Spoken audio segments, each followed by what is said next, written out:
Hi, I'm standing in front of the original Java shop and the original Greyhound bus depot for Western Canada. It was the first one in Western Canada, and it's situated in Fort Macleod.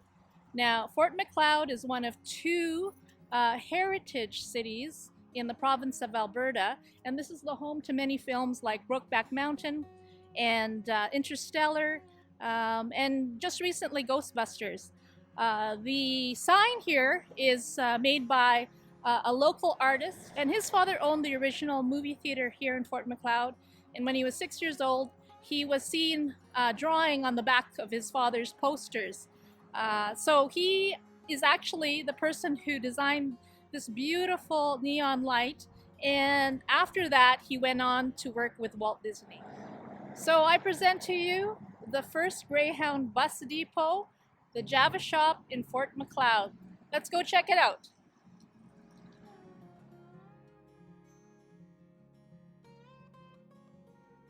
No, well, technically we were going to be the capital, because we're pre-Calgary.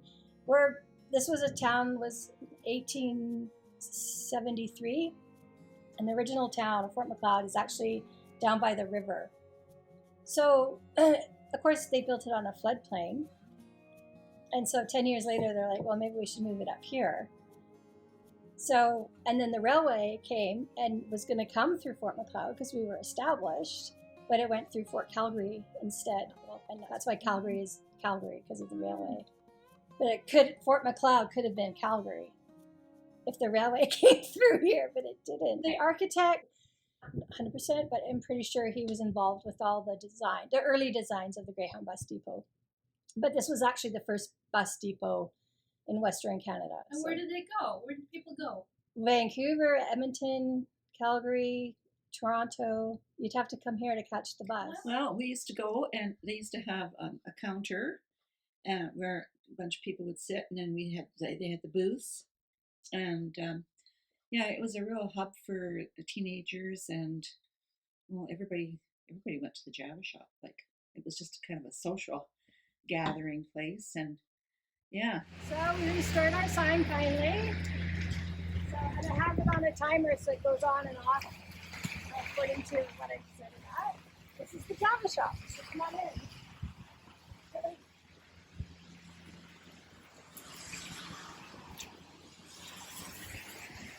So this is my husband and I's store. It's an antique store. And we kept the name of the Java shop because that was, people know that this is kind of like a landmark. And we still have the occasional people coming in for coffee, and they're kind of disappointed that it's not a restaurant anymore. But we're open to offers if someone wants to run a restaurant. That would be awesome. So this is where the waiting room was. And it had those chairs, those mid-century modern chairs, the Eames. We sold them, unfortunately. We should have kept them, but hindsight. So this would have been the waiting room. The bathrooms would have been in there, and this would have been where you would buy your depot ticket. And on this side, there was the restaurant. This was the Java shop, coffee shop. And it was the old school where you would get a tray, and you would go around and pick your food out of the showcases.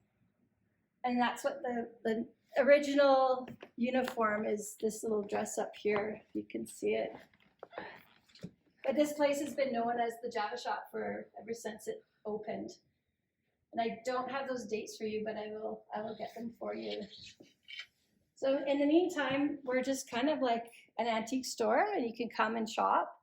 Appointment only, because I'm working and my husband's working. One really cool thing that happened was when they did Brokeback Mountain. We have quite a bit of tourism with people coming to see some of the where the locations were. And Heath Ledger and his girlfriend in the movie, this is where they had a big scene.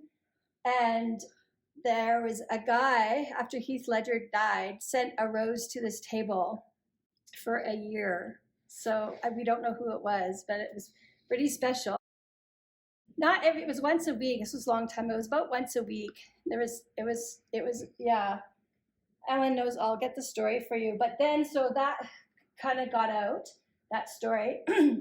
And then this guy from Vulcan, of all places, who worked in the movie industry, they came into the store, and they were like whispering and talking. And then they bought the table, and they set it up in their museum in Vulcan, which is now in Drumheller, I think. It's a movie kind of museum.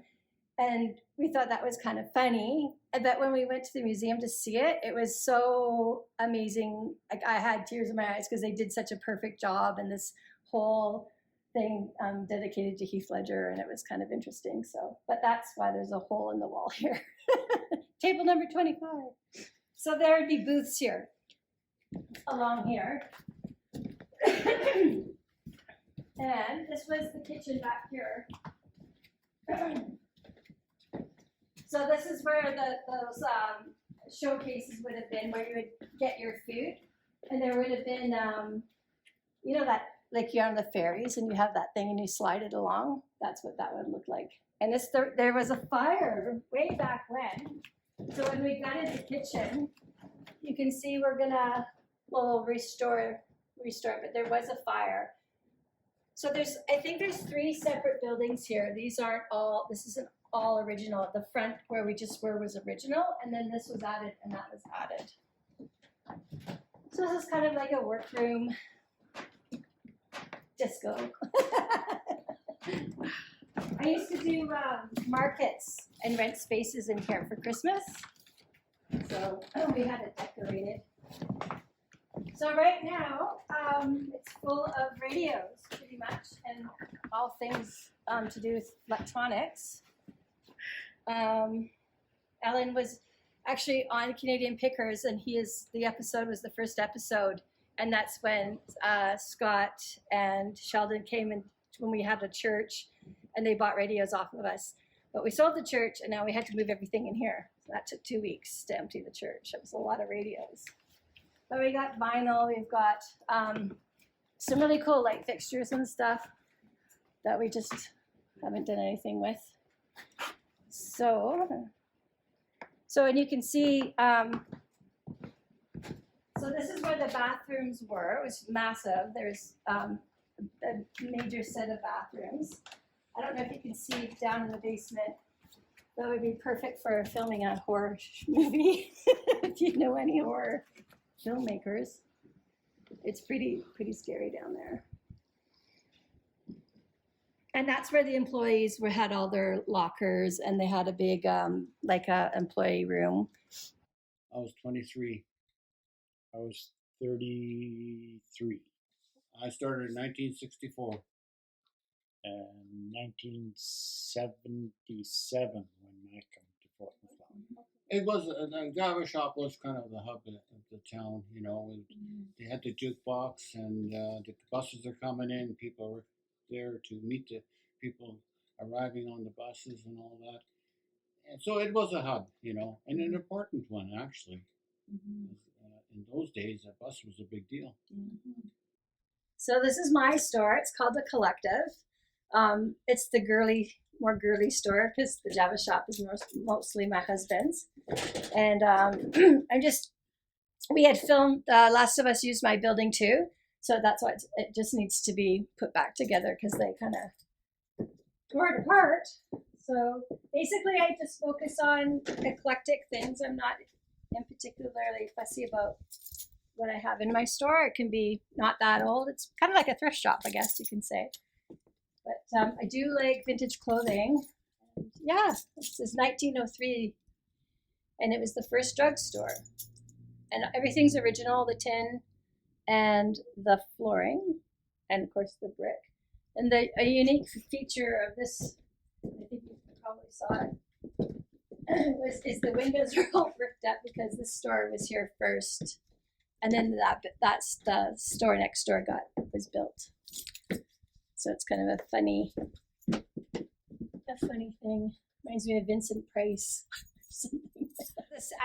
This dress, the lady that I got it off of, it was her mother, who was Luelle Laurel Ducharme, who was one of the owners of the Java shop. And you can see they dressed up pretty nicely. That's her dress as well.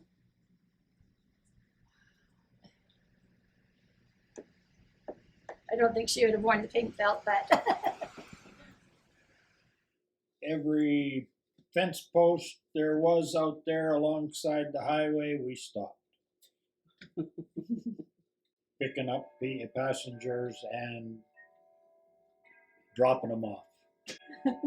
We'd leave here at midnight in the morning, and darker than I'll get out. All of a sudden you get a touch on the shoulder and could I get out there? So you put brakes on and they'd get out and walk down the ditch and out across the field and you keep on going.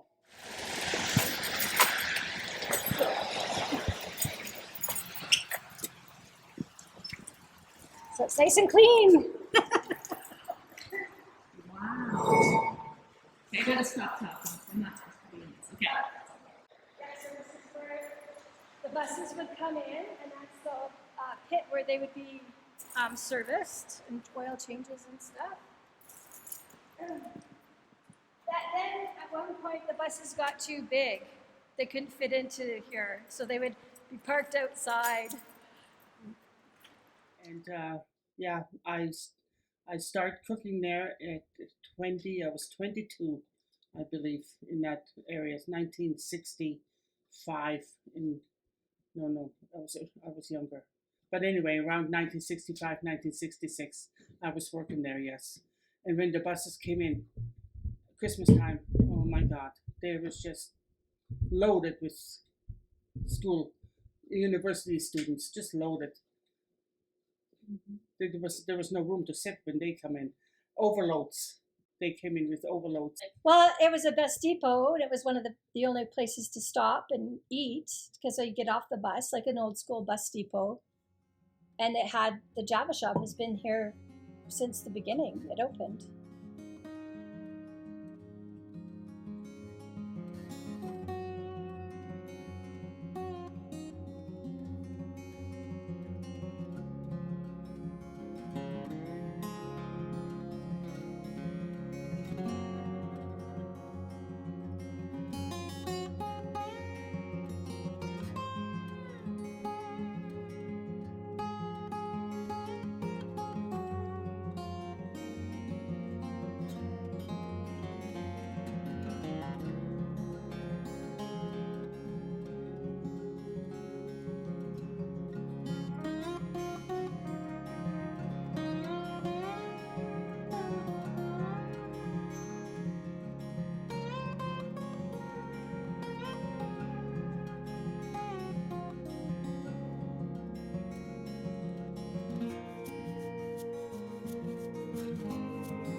Now, did you two meet there at the Java That's shop? where I met him, yes.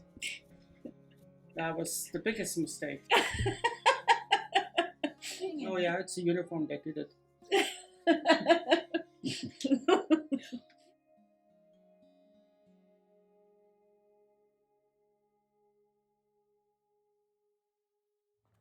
So clients always ask me, who would I recommend to refinish mid-century furniture? And the tip for you mid-century dwellers this week is primary furniture refinishing. Primary furniture refinishing is a refinishing service here in Calgary that concentrates on mid-century and vintage furniture. The owner, Graham, started to work on his own collection of mid-century furniture pieces, And as he was restoring them, he realized that he was actually quite good at it, and started partnering with local vintage dealers and with local collectors. And piece by piece, he started sharing it on social media.